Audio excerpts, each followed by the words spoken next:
దేవునికి స్తోత్రం. ప్రభునందు ప్రియ సహోదరి సహోదరులకు, విశ్వాసులకు, అభిమానులకు, శ్రేయోభిలాషులకు ప్రతి ఒక్కరికి నా శుభాభివందనాలు తెలియపరుస్తున్నాను. అందరు బాగున్నారా? ప్రియమైన సహోదరి సహోదరులారా, దేవుని యొక్క మంచి ఆత్మీయ సందేశాన్ని మీ మధ్యకి తీసుకొస్తున్నాం. చిన్న ప్రార్థన చేసుకుని దేవుని వాక్యాన్ని ముందుకి మనము నడిపిస్తాం. ప్రార్థన చేసుకుందాం. పరలోకమందున మా కన్న తండ్రి, గొప్ప దేవా, మీ ఘనమైన నామమునికే స్తుతులు స్తోత్రాలు. నమ్మదగిన నా యేసయ్య, మీకే వందనాలు స్తుతులు స్తోత్రాలు. ఈ రాత్రి కాల సమయమందు ప్రభువా, నాయనా నీవు మాతో మాట్లాడండి. మాట్లాడేది నీవు తప్ప మేము కాదు ప్రభువా, నాలో ఉండి మీరు మాట్లాడండి. నేను ఎంతటి దాన్నయ్యా, ఏ పాటి దాన్నయ్యా, నీ జ్ఞానము చేత మాతో మాట్లాడమని, మీ సన్నిధి తోడుగా ఉంచి సహాయం ఇచ్చేయమని, మీ కృపతో నింపి బలపరచమని, ఇదిగో నాన్న నీ ప్రజలకు వినగలిగిన చెవి, గ్రహించగలిగిన హృదయమును దయచేయమని యేసు నామమున అడిగి వేడుకొనుచున్నాము తండ్రి, ఆమేన్. దేవునికి స్తోత్రం. హల్లెలూయా. ప్రియమైన సహోదరి సహోదరులారా, స్తోత్రము నొందదగిన దేవుడు. మన అంశము పేరేంటి? స్తోత్రము నొందదగిన దేవుడు. నిజంగా దేవునికే స్తోత్రాలు చల్లాలి, దేవునికే స్తోత్రాలు చల్లాలి. ఈనాడు స్తోత్రాలు దేవునికి చెందకుండా మనుషులకు ఘనతలు, మనుషులు వాళ్ళ పొగడతలు, మనుషుల యొక్క ఘనతనే చూసుకున్నారు, మనుషులకి ఘనత రావాలని చూసుకున్నారు. కానీ దేవుడు స్తోత్రము నందదగిన వాడని, ఈ ఘనత నాకు కాదు, ఇది దేవునికే చెందాలి, ఈ స్తోత్రము నందదగినది ఆయనే అనని మానవుడికి గ్రహింపు రావట్లేదు, విశ్వాసికి రావట్లేదు, సావుకులకి రావట్లేదు. ఈ స్తోత్రము నొందదగిన వాడు ఆయన మాత్రమే. మరి నేను కాదు, మరి ఎవరము కాదని మానవుడు గ్రహించలేకపోతున్నాడు. ప్రియమైన సహోదరి సహోదరులారా, చాలా ఒక చిన్న ఉపమానము మనము విందాం. ఒక ఇల్లు కట్టుకునేవాడు ఆ ఇంటిని ప్రారంభం నుంచి, పునాది కాడి నుంచి ఆ ఇంటిని బాగా కష్టం చేస్తూ ఉంటాడు, కష్టపడుతూ ఉంటాడు. ఆ ఇంటిని గురించి సిమెంటు, ఇటుకలు, అంతేకాకుండా మరి దానికి కావలసిన మెటీరియల్ అన్నీ సమస్తము తెచ్చుకుని అక్కడ పెట్టుకుని వాటన్నిటినీ సిద్ధము చేసుకుని, పని వాళ్ళని సిద్ధం చేసుకుని, సమస్తము ఇంత రాయితో సహా తనకు తెలియకుండా ఇల్లు కట్టబడతలా. అయితే అతను ఇక అనుకుంటాడు, ఇల్లు పూర్తయినాక నేనింత చేశాను, నేనింత చేశాను, నేనింత చేశానని పదే పదే మాట్లాడుతూ ఉంటాడు. ఇల్లు కట్టుకున్నది అతనే, మెటీరియల్ తెచ్చుకున్నది అతనే, దానిలో కష్టపడింది అతనే.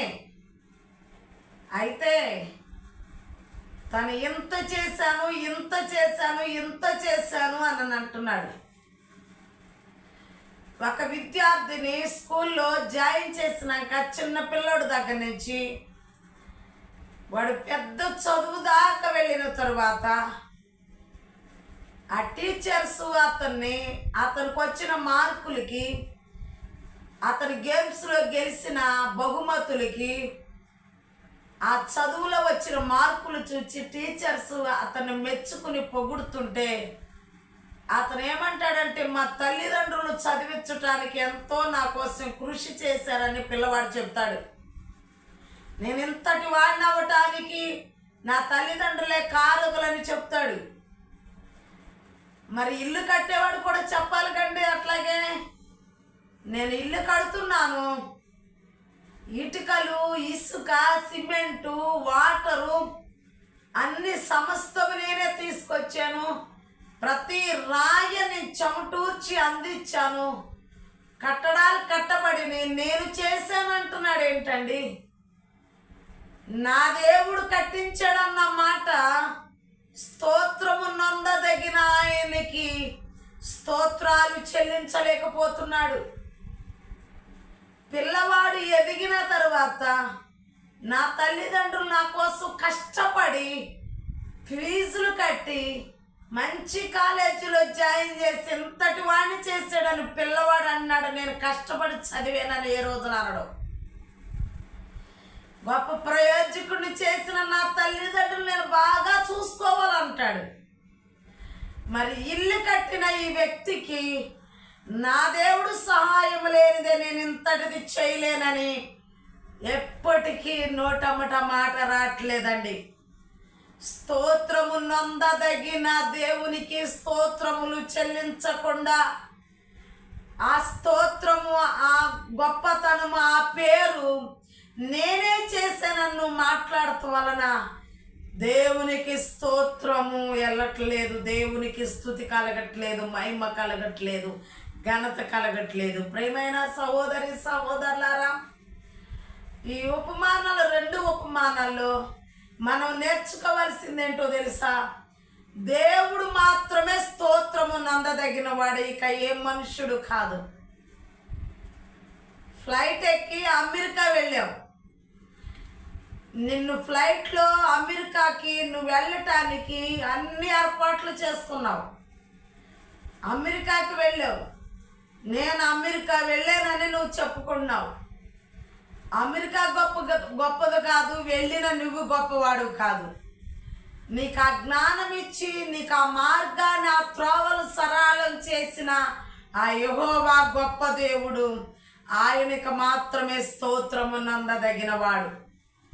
ప్రియమైన సహోదరి సహోదరులారా, ఆయన ప్రతి దానిలో ఆయన కృప లేనిదే నువ్వు ఎంతటి వాడవి, ఇంతటి దానివి, అయ్యేవాడివి కాదు, అయ్యేదానివి కాదని ప్రతి క్షణము జ్ఞాపకం చేసుకుంటూ దేవునికి మాత్రమే స్తోత్రము చెల్లించాలి. ఆయన మాత్రమే స్తోత్రార్హుడు.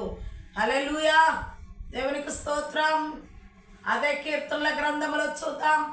119వ కీర్తన 12వ వచనంలో భక్తుడు మాట్లాడుతున్నాడు. కీర్తనకారుడు, ఇదిగో యెహోవా నీవే స్తోత్రము నొందదగిన వాడవు. హల్లెలూయా.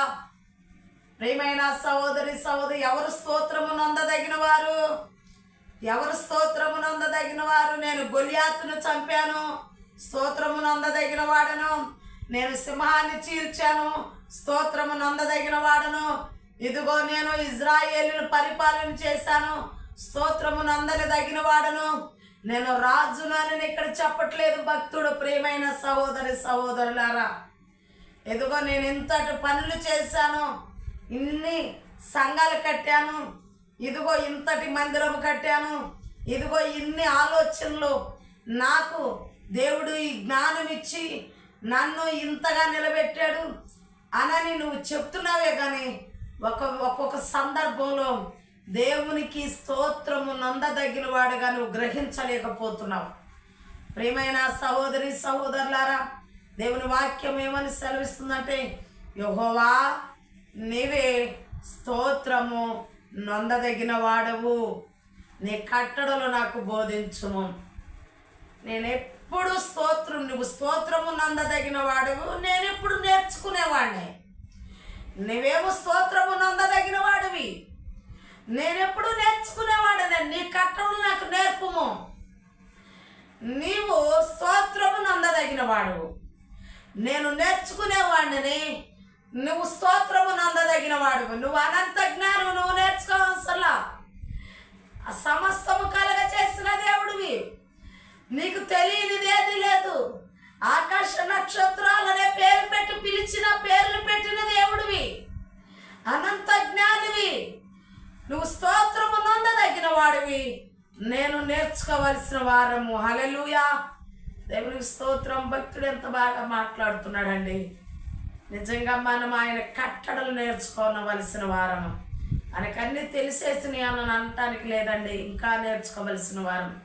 ఇంకా బాల శిక్షకులుగా, ఆహారం తినేవాళ్ళంగా, ఇంకా ఇంకా ఇంకా దేవుని జ్ఞానం నేర్చుకునే వారంగానే ఉండి, ఆయన జ్ఞానం నేర్చుకునే కొందరు ఎంత నేర్చుకున్నా ఆయన జ్ఞానం ఇంకా చాలా సముద్రాల కంటే ఆయన జ్ఞానము, ఇదిగో ఆకాశము, సముద్రాలు, భూమి, ఇదిగో ఇవన్నీ ఎలా కొలవలేవో ఆయన జ్ఞానాన్ని కాడ ఆయన ప్రేమని కూడా కొలవలేవు నువ్వు నేను. దేవునికి స్తోత్రం. హల్లెలూయా. ప్రేమైన సహోదరి సహోదరు, దేవుడు మాత్రమే స్తోత్రము నొందదగిన వాడు, మరెవరూ లేరు. ఇక్కడ యెషయా భక్తుడు అన్నాడు, యెషయా భక్తుడు 3వ అధ్యాయం 13వ వారు నీ త్రోవల జాడను చెరిపివేయుదురు, యెహోవా వాదించుటకు నిలవబడి ఉన్నాడు, జనములను విమర్శించుటకు లేచి ఉన్నాడు. ఎందుకైనా నీ త్రోవల జాడలు చెరిపివేయుచున్నారు. యెషయా గారు అన్నారు, బాగానే ఉంది, దేవుడు స్తోత్రము నొందదగిన వాడు అని భక్తుడు మాట్లాడుతున్నాడు. బాగానే ఉంది, నిజమే, ఆయనకి మాత్రమే స్తోత్రము నొందదగిన వాడు. మనమేమో నేర్చుకోదగిన వారము, నేర్చుకోవలసిన వారము అంతవరకే అనని అక్కడ భక్తుడు మాట్లాడుతుంటే, ఈ భక్తుడు ఏమన్నాడంటే, యెషయా గారు ఏమన్నారంటే, నీ త్రోవలు చెరిపివేయుచున్నారు, వారు నీ త్రోవల జాడని చెరిపివేయుచున్నారు. దేవుడే స్తోత్రము నొందదగిన వాడు, నేను నేర్చుకోవలసిన వారం అని మనం అనుకుంటే ఎవరు మన త్రోవలు చెరపరండి. మనమేమనుకున్నామంటే మనల్ని వేరే వాళ్ళు చెరిపేస్తున్నారంట. వేరే వాళ్ళ బోధలు, వేరే వాళ్ళ తలంపుల ఆలోచనలు, వారు నీ త్రోవలు చెరిపివేస్తున్నారు. ఇదిగో నన్ను గౌరవించాలి, నాకు మర్యాద ఇవ్వాలి, ఇదిగో నా షూ పట్టుకోవాలి, ఇదిగో ఇంకా మేము నడుస్తుంటే పూలు చల్లాలి, ఇదిగో మేము నడుస్తుంటే బట్టలు పరచాలి. స్తోత్రము ఎవరు నొందదగిన వారు? యెహోవాయే స్తోత్రము నొందదగిన వాడు, మానవుడు కాదు. మానవుడు ఎంతటి వాడైనా, ఎంత గొప్పవాడైనా దేవుని జ్ఞానానికి మానవుడు చాలా తక్కువ, నేర్చుకోవలసిన వాడే. అయితే ఈ రోజున నీ త్రోవలు చెరిపివేస్తున్నారు. ఎవరు వాళ్ళు? నీ త్రోవలు చెరిపేసేవారు. బాలురు వారిని బాధ పెట్టుచున్నారు, స్త్రీలు వారిని ఏలుచున్నారు. నా ప్రజలారా, మీ నాయకులు త్రోవను తప్పించువారు, వారిని త్రోవలు జాడను చెరుపు. నా ప్రజలారా, మీ నాయకులు త్రోవను తప్పించువారు, మీ నాయకులు త్రోవను తప్పించువారు. వాక్యంలో లేని చెప్పిస్తున్నారండి. ఈ రోజున త్రోవలు తప్పి దేవునికి స్తోత్రము నొందదగేలాగా దేవునికి స్తుతి, మహిమ, ఘనత, ప్రభావాలు చెల్లించేలాగా ఉండట్లేదు. ఇక్కడ మీ నాయకులు మీ త్రోవను మళ్ళీ చేస్తున్నారు, పక్కకు తప్పించేస్తున్నారంట, చెరుపు వేస్తున్నారంట. మీ త్రోవ, నీ కట్టడలు నాకు నేర్పయ్యా అని భక్తుడు మాట్లాడుతుంటే, నీ కట్టడలను నాకు నేర్పని ఆయన కట్టడలను అనుసరించి నడవనీయకుండా వారి యాజకులు అనగా వారి నాయకులు దేవుని కట్టడలను అనుసరించి నడవనీయకుండా కొంతమంది త్రోవను తప్పించేస్తున్నారు. వివేకము కలిగి, జ్ఞానము కలిగి, దేవుని ఆత్మతో నడిపించబడిన వారేమో దేవుని మాట ప్రకారం దేవుని కట్టడలను అనుసరించి నడుస్తున్నారు. ఇదిగో గుడ్డు గొర్రెలు ఉంటారు చూడు, గుడ్డు గొర్రెలు, గూరు గొర్రెలు, పిచ్చి వాళ్ళు ఉంటారు చూడు, వాళ్ళు చెప్పులు మొయ్య, వాళ్ళ పాదాలు మరి పాలతో మరి పళ్ళులే పెట్టి కడగా, పూజలు చెయ్య, ఇదిగో రకరకాలైన వేషధారణ జీవితాలు జీవించి మీ నాయకులు మీ త్రోవలను చెరిపివేస్తారు. సరైన కట్టడలను అనుసరించి నడవనివ్వట్లేదు, సరైన కట్టడలను అనుసరించి నడవనివ్వట్లేదు ఈనాడు. ఇదిగో వాక్యానుసారముగా విశ్వాసులను ఎదగనివ్వట్లేదు. వారి కట్టడం, వాళ్ళ మార్గాలను వేస్తున్నారు, మీ నాయకులే చెరుపు వేస్తున్నారు. అయితే నేను ఎంతకాలం చూస్తాను, ఒకానొక రోజు నేను నిలబడతాను, నేను వాదిస్తానని చెప్తున్నారు. హల్లెలూయా. ఆయన వాదించే దేవుడు, ఆయన వంకర మార్గాన్ని సరిచేసే దేవుడు, తిన్నని మార్గంగా చేసే దేవుడు, కరుకు మార్గాలను నునుపుగా చేసే దేవుడు. ఆయన అలాగే వదిలేసి ఊరుకోడు. ఆయన నువ్వు పాడైపోతుంటే చూస్తూ ఊరుకోడు. గుడ్డు గొర్రెల్లాగా గూను గొర్రెల్లాగా అదిగో వితండవాదనతో వాళ్ళు చేసే భక్తే కరెక్ట్ అనుకుని నడుస్తున్న వారికి బుద్ధి చెప్పే దేవుడై ఉన్నాడు. ఆయన గద్దించే దేవుడై ఉన్నాడు. ప్రియమైన సహోదరి సహోదరులారా, ఇదిగో దేవుని వాక్యం సెలవిస్తుంది, ఆయన కట్టడలో అనుసరించి నడువు. నీ తల్లిని నీ తండ్రిని సన్మానించుము. ఆకాశం అందే కానీ భూమి అందే కానీ నేల అందే కానీ ఏ రూపమున చేసుకుని నువ్వు పూజించకూడదు. ఇదిగో నేనే దేవుడను. వ్యభిచరించవద్దు, దొంగతనం చేయవద్దు. ఈ లోకములో ఇదిగో అక్రమైన జీవితాన్ని నువ్వు జీవించకూడదు. ఇదిగో దేవునికి ఆయన కట్టడలు అనుసరించి నడవమని చెప్తుంటే, ప్రేమైన నీ తల్లికి నీ తండ్రికి నమస్కరించొద్దు. ఇదిగో మేము చెప్తున్నాము, ఇదిగో టీవీ ద్వారా మేము అందిస్తున్నాము, ఫోన్ల ద్వారా. ఇదిగో దేవుని వాక్యాన్ని వినండి, మాకు పంపండి కానుకలు అని కట్టడలను అనుసరించి నడవనీయకుండా వాళ్ళ త్రావలను చెరిపేసేవారు మీ నాయకులే. త్రావలను చెరిపేస్తున్నారంట. ఎక్కడ రక్షించబడ్డావమ్మా? నువ్వెక్కడ రక్షించబడితే అక్కడికి వెళ్ళు. నువ్వెక్కడా ఏ ఏ ఇంటిలో నువ్వు కట్టబడ్డావు, ఏ ఇల్లు నీది, ఆ ఇంటికి నువ్వు వెళ్ళు. నీ పిలుపు ఎక్కడుంది అక్కడికి నువ్వు వెళ్ళు. ఇలా చెప్పట్లేదండి. అనుకూలమైన బోధలు, ఇదిగో నచ్చే బోధలు, ఇదిగో ఇదిగో చెడును వాళ్ళ హృదయాల నుంచి తొలగించుకుని కట్టడంలో అనుసరించి నడిచే వారిని నడవనీయకుండా ఇదిగో సంతోషపరిచేవి, తృప్తిపరిచేవి, వాళ్ళని ఆనందపరిచే బోధలకు చెప్పి ఓ త్రావులను చెరిపేసే వాళ్ళు మీ నాయకులే. ఎవరో కాదు, మీ నాయకులే మీ త్రావులను చెరిపి వేస్తున్నారని దేవుని వాక్యము స్పష్టంగా సెలవిస్తుంది. ప్రియమైన సహోదరి సహోదరులారా, ఎదుగో వివేకము కలిగి నడుచుకోండి. ఆయన కట్టడలు అనుసరించి నడవటం మానొద్దు. ఆయన కట్టడలను అనుసరించినాడు, జ్ఞానము కలిగినాడు. దేవుని వాక్యమే ఎలా ఉంటే అలాగే పాటించు. కలపవద్దు, తీసేయవద్దు.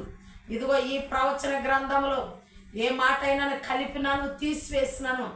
ఈ బైబిల్లో ఉన్న తెగుళ్ళు వారి మీదకి వస్తే, రోగాలు వారి మీదకి వస్తాయి అని వాక్యము సెలవిస్తుంది. ప్రేమైన సహోదరి సహోదరులారా, ఇదిగో వాక్యము చాలా శక్తివంతమైనది, అగ్ని వంటిది.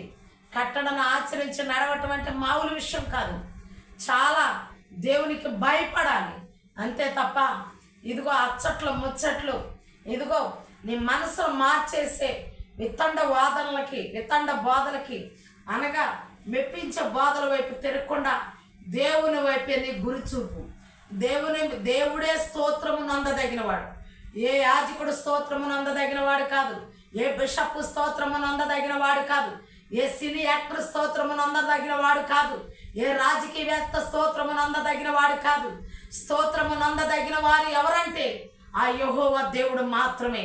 ఆయనకు మాత్రమే స్తోత్రము నువ్వు చెల్లించాలే తప్ప ఎదుగో ఇతరులకి వాళ్ళు గొప్ప వీళ్ళు గొప్ప అని చెప్పడానికి కాదు. నువ్వు ఇల్లు కట్టినా, ఎంత కష్టపడినా కట్టించువాడు యెహోవా. ఇల్లు కట్టించని ఎడల దాన్ని కట్టువాని ప్రయాసం వ్యర్థం. యెహోవా పట్టణమును కాపాడని ఎడల దాని కావలి కాయవారు మెలుకుని ఉండిన వ్యర్థమే. ప్రియమైన సహోదరి సహోదరులారా, నా కష్టమని స్తోత్రము దేవునికి చెందనీయకుండా ఇదిగో నిన్ను నువ్వు పొగుడుకున్నావేమో, లేకపోతే నీ కాపర్లు పొగుడుతున్నావేమో. ఇదిగో నేను ఆ సంఘానికి వెళ్ళబట్టి ఈ మేలు, ఆ కాపర్ దగ్గరికి వెళ్ళబట్టి ఈ మేలు అని అనుకుంటున్నావేమో. స్తోత్రం ఎవరికి వెళ్తుందంటే నాయకులకి వెళ్ళిపోతుంది. నాయకులకి వెళ్ళడానికి లేదు. ఇదిగో ప్రియమైన సహోదరి సహోదరులారా, స్తోత్రము నందదగిన వాడు నజరుడైన యేసు, సైన్యములకు అధిపతి అయిన యెహోవా. దేవునికి స్తోత్రం, హల్లెలూయా. స్తోత్రము నందదగిన వాడు ఆయన మాత్రమే, ఇంకెవరు లేరు. ప్రియమైన సహోదరి సహోదరులారా, నీవు మాత్రము ఆయన కట్టడలను అనుసరించి నడుస్తూ ఉండు. ఆయన మాత్రము స్తోత్రము నందదగిన వాడు. దేవునికి స్తోత్రం, హల్లెలూయా. ప్రియమైన సహోదరి సహోదరులను, అయితే దేవుని వాక్యం ఏమని చెప్తుందంటే, ఇంకా కిందకు వచ్చినట్లయితే, ఇదిగో జనములను విమర్శించుటకు లేచి ఉన్నాడు. యెహోవా తన జనుల పెద్దలను వారి అధిపతులను విమర్శింపవచ్చుచున్నాడు.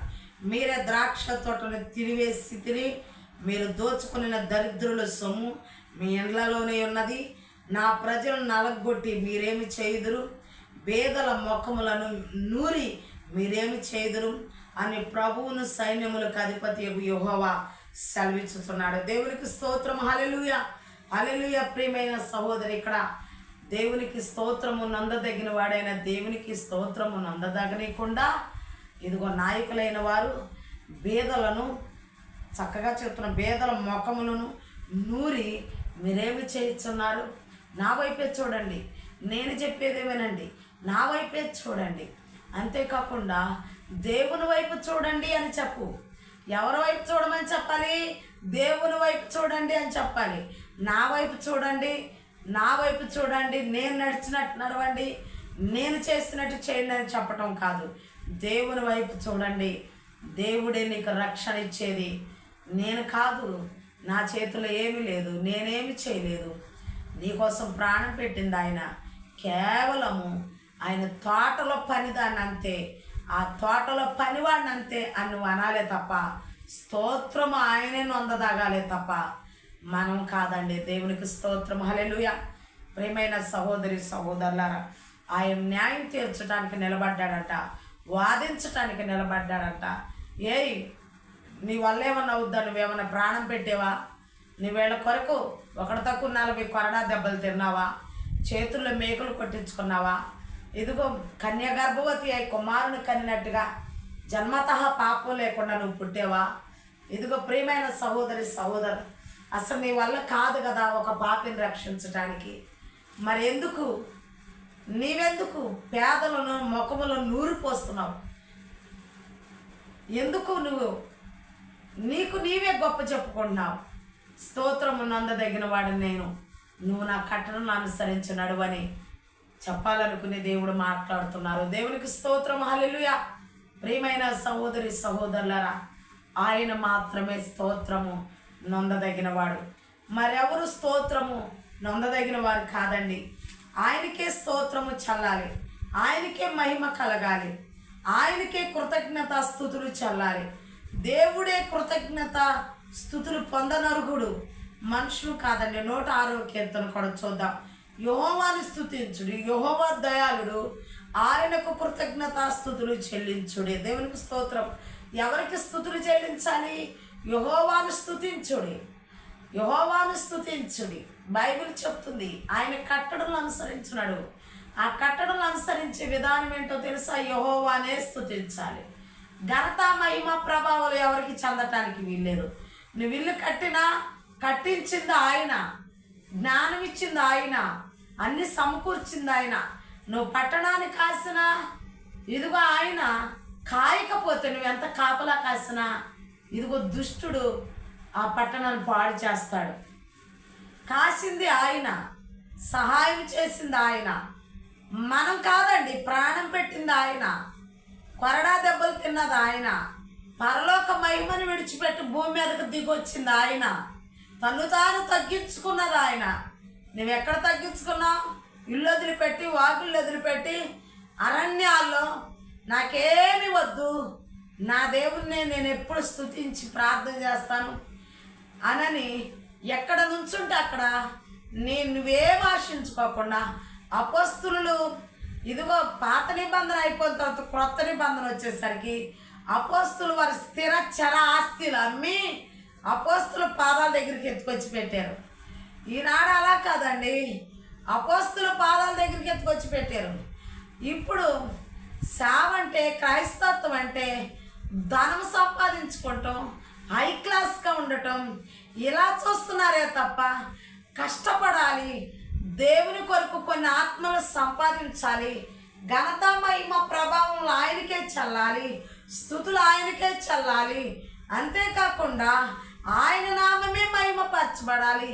యెహోవాయే రాజ్యము చేయాలనుకుంటున్నా, నేనే రాజ్యం చేయాలి, వీళ్ళందరూ నా మాటే వినాలి, నా మాట ప్రకారంగా నడవాలి, నేను చెప్పిందే వేదం అవ్వాలి, ఇదిగో ఈ వ్యక్తి చెప్పితే ఏదైనా జరుగుద్ది అనే రీతిగా మానవుడు మనుషులను సంపాదించుకుంటున్నాడే తప్ప ఇదిగో దేవునికి మహిమ ఘనత రావట్లేదండి. అందుకే భక్తుడు అన్నాడు, యెహోవాయే స్తోత్రము నొందదగిన వాడు. హల్లెలూయా. ఎవరు నొందదగిన వారు? యెహోవాయే స్తోత్రము మానవుడు కాదండి, ఇదిగో నాయకులు కాదండి, యాజకులు కాదండి, ఎవరు కాదండి స్తోత్రము నొందదగిన వారు. ఆ దేవునికి అనంత జ్ఞాని, సర్వలోకాన్ని సృష్టించిన అనంత జ్ఞాని. నువ్వేదడిగితే అది ఇస్తున్నాడు దేవుడు. ఇచ్చింది ఆయన, పొందుకున్నది నువ్వు. నీ వల్ల ఏమి కాదు. ఒక ఇంటికి నలుపు చేయలేము, ఒక ఇంటికి తెలుపు చేయలేము. మనుషుల వల్ల ఏమి కాదు. కానీ మన మాటలు అయితే చాలా గొప్పగా ఉంటాయి. మాటలు తగ్గించుకుని దేవునిలో లోబడుతూ దేవునికి స్తోత్రము చెల్లించే వారముగా నిరంతరం ఉండాలని దేవుని వాక్యం ఇక్కడ సెలవిస్తుంది. దేవునికి స్తోత్రం. హల్లెలూయా. ప్రియమైన సహోదరి సహోదరులారా, ఇక్కడ కృతజ్ఞత స్తుతులు చెల్లించటం మంచిది. ప్రార్థన చేయటం, కృతజ్ఞత స్తుతులు చెల్లించటం యేసుక్రీస్తుకు అనుకూలము అని తిమోతి గారు చెప్తున్నారు. మొదటి తిమోతి పత్రిక 2వ అధ్యాయము 2. మనము సంపూర్ణ భక్తియు మాన్యత కలిగి నెమ్మదిగాను సుఖముగాను బ్రతుకు నిమిత్తము అన్నిటికంటే ముఖ్యంగా మనుషులందరి కొనుకును, రాజుల కొరకును, అధికారుల కొరకును విజ్ఞాపనలను, ప్రార్థనలను, యాచనలను, కృతజ్ఞతాస్తుతులను చేయవలెనని హెచ్చరించుచున్నాను. ఇది మంచిదియు యేసుక్రీస్తునకు అనుకూలమని చెప్తున్నారు. దేవునికి స్తోత్రం. హల్లెలూయా. కృతజ్ఞతాస్తుతులు చెల్లించటం, ప్రార్థనలు చేయటం, యాచనలు చేయటం యేసుక్రీస్తుకి ఇది అనుకూలము, మంచిది. దేవునికి స్తోత్రం. హల్లెలూయా. యేసుక్రీస్తుకి ఇష్టమైనది, అనుకూలమైనదంట. ప్రియమైన సహోదరి సహోదరులారా, దీని విషయంలో మనము దేవునికి స్తుతులు ఎక్కువగా చెల్లించవాలి. స్తోత్రం ఆయనకే చల్లాలి తప్ప మనకు కాదండి, మనుషులు కాదండి స్తోత్రం చదవలసింది. యాజకులు కాదండి, ఇంకా అంతేకాకుండా నాయకులు కాదండి. ఇదిగో నువ్వు ఇంత కష్టపడ్డాను, అంత కష్టపడ్డాను, నేను ఇలాంటి దీనస్థితిలో నుంచి వచ్చాను, దేవుడు నన్ను ఈ స్థితిలోకి తీసుకొచ్చాడు అని చెప్తున్నావు, మంచిది. అక్కడ నిన్ను నీవు హెచ్చించుకున్నావో తెలియట్లేదు, దేవునికి స్తోత్ర రూపం చెల్లిస్తున్నావో తెలియట్లేదు. నీ మనసులో ఏముందో నీ దేవునికి తప్ప ఎవరికి తెలియదు. నీకు నీ దేవునికి తప్ప ఎవరికి చెప్తున్నావు. నిజమే, మనం చెప్తున్నాం, మా దేవుడు మమ్మల్ని ఎంత స్థితికి తీసుకొచ్చాడని చెప్తున్నాం. అది నిజంగా మనలో నుంచి వచ్చే మాట మనల్ని మనం హెచ్చించుకున్నావో తెలియట్లేదు. పరిసేడు కూడా అదే ప్రార్థన చేశాడు. నేను వారమునకు 2 రోజులు ఉపవాసం ఉంటున్నాను, ఇదిగో నేను 10వ భాగం ఇస్తున్నాను, వీడు వంటి వాడిని నేను కానందుకు నీకు స్తోత్రం అన్నాడు. స్తోత్రం చెల్లించాడు. కానీ అది ఎలా చెల్లించాడో దేవునికి నచ్చని స్తోత్రము చెల్లించాడు. చాలామంది అలాగే చేస్తున్నాం. దేవుడు నన్ను ఈ గొప్ప స్థితికి తీసుకొచ్చాడని చెప్తూనే ఆత్మీయంగా చెప్తున్నామో తెలియట్లేదు, మనల్ని మనం పొగుడుకుంటూ చెప్తున్నామో తెలియక అందుకే మళ్ళీ మళ్ళీ హెచ్చరించాల్సి వస్తుంది. నేను స్తోత్రము నొందదగిన వాడను, యెహోవాయే స్తోత్రము నొందదగిన వాడు అని నీ క్లారిటీగా మనమేమో ఆయన కట్టడలను ఆచరించవలసిన వారను. నేనేమో నీ కట్టడలను ఆచరిస్తాను, నీ కట్టడం నాకు నేర్పు, నీవేమో స్తోత్రము నొందదగిన వాడు. హల్లెలూయా. నువ్వు ఎక్కడుండాలి? నేర్చుకునే కాడ ఉండాలి. ఆయన ఎక్కడుండాలి? ఘనపరిచే కాడ ఉండాలి. కానీ నీ మాటలు నేను అన్నీ సంపాదించేసుకున్నాను, నేర్చేసుకున్నాను, నాకు అన్నీ తెలిసిపోయి నేను ఇంతటి దాన్ని అవ్వటానికి, ఇంతటి వాడిని అవ్వటానికి దేవుడే అంటూ ఇక అయిపోయింది, నేను ఇంతగా అయిపోయాను, ఇలా మేలు పొందేసుకున్నాను, అభివృద్ధి చెందేసాను, అలా అయిపోయి ఎలా అయిపోయానని చెప్పేస్తున్నాను. భక్తుడు అన్నాడు, నీ కట్టడం నాకు నేర్పించుము, నేను నేర్చుకుంటా. హల్లెలూయా. ఇలా అన్ని జీవితాంతం అంటూనే ఉండాలి, నీ కట్టడం నాకు నేర్పించాయని నేను నేర్చుకుంటా. నువ్వు స్తోత్రము నొందదగిన వాడివి. హల్లెలూయా, హల్లెలూయా. ఎవ్వరికి స్తోత్రము వద్దండి, ఎవ్వరు గణపరచబడొద్దండి. ఒక దేవుని నామమే గణపరచబడాలి, స్తుతించబడాలి, ఆరాధించబడాలి. హృదయపూర్వకంగా ఆయన స్తుతిద్దాం, హృదయపూర్వకంగా ఆయన ఆరాధిద్దాం, హృదయపూర్వకంగా ఆయన కొనియాడదాం. అలా కొనియాడితేనే దేవుడు నిన్ను నన్ను చూచి సంతోషపడతాడు. దేవునికి స్తోత్రం. హల్లెలూయా. చిన్న ప్రార్థన చేసుకుందాం. ఇట్టి వాక్యము మన విడికిడిలో దేవాతి దేవుడు దీవించి ఆశీర్వదించును కాక. ప్రార్థన చేసుకుందాం. పరలోకమందున మా కన్న తండ్రి, గొప్ప దేవ, మీ ఘనమైన నామునికి స్తుతులు, స్తోత్రాలు, కృతజ్ఞతలు. అయ్యా, ఈ వాక్యము ద్వారా నిజంగా ప్రభువా, నీవే మాకు దేవుడు అయ్యా, నీవే మాకు ప్రభుడు అయ్యా, నీవే మాకు క్షేమాధారం, నీవే మా సర్వస్వయ్యా. మా చేతులు ఏమీ లేదయ్యా, నువ్వు లేకుండా మీ క్షణమైన బ్రతకలేమయ్యా. నీవే స్తోత్రము నందదగిన వాడువయ్యా. ఏ మనుష్యుడికి అయ్యా ఘనత రావద్దయ్యా. నీ కార్యములు నువ్వు చేస్తున్నప్పుడు మనుషులు గణపరచబడటం కాదయ్యా, నీ నామం గణపరచబడాలి, హెచ్చించబడాలి, స్తుతులు చెల్లించబడాలి, ఆరాధించబడాలి, కొనియాడబడాలి. అట్టి పరిశుద్ధాత్మ మాలో ఉంచి మాకు నేర్పించమని, నీ కట్టడలు అనుసరించి నడుచుకునే కృపను మాకు నేర్పించమని, ఈ సన్నిధి సంతోషం ఆనందము దయచేయండి. ఇదిగో ఈ వాక్యాన్ని విన్న ప్రతి బిడ్డను ఆశీర్వదించి దీవించమని.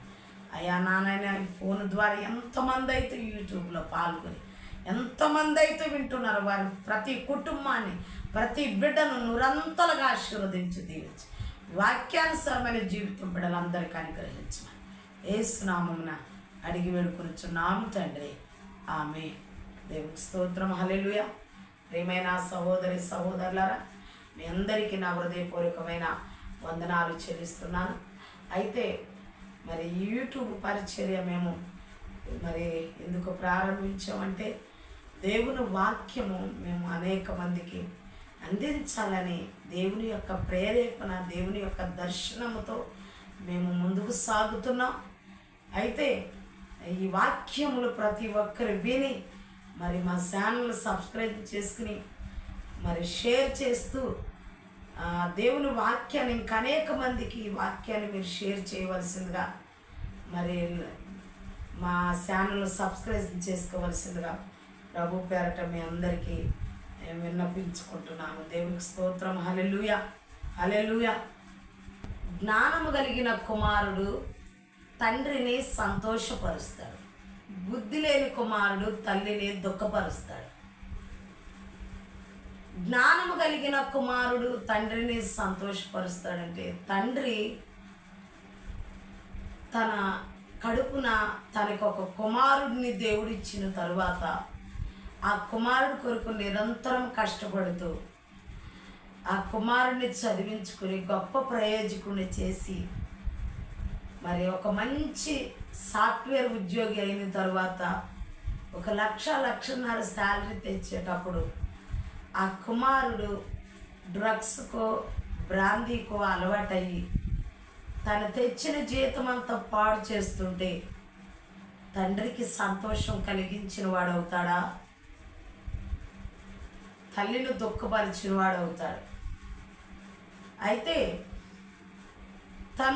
దేవుడు తనకు ఒక మాట నేర్పుతున్నాడు. ఏమంటే, నీ తండ్రి నువ్వు కోటేసుకోవాలి, నా కొడుకు సాఫ్ట్వేర్ అవ్వాలి అనుకున్నాడు.